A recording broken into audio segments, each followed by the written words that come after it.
हमारे चैनल को सब्सक्राइब करें और बेल आइकन दबाएं।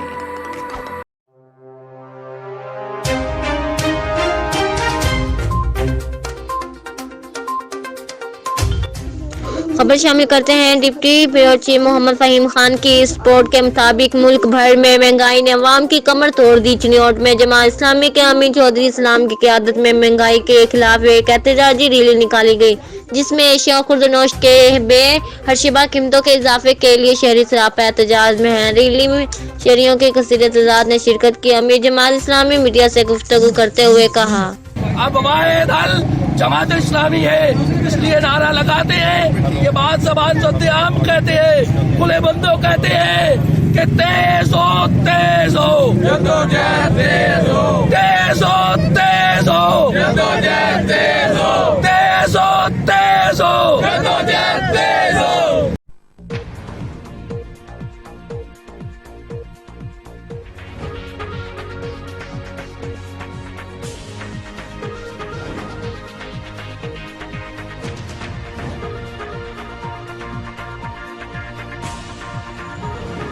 आप देख रहे हैं मिशन न्यूज़, पाकिस्तान की आवाज़।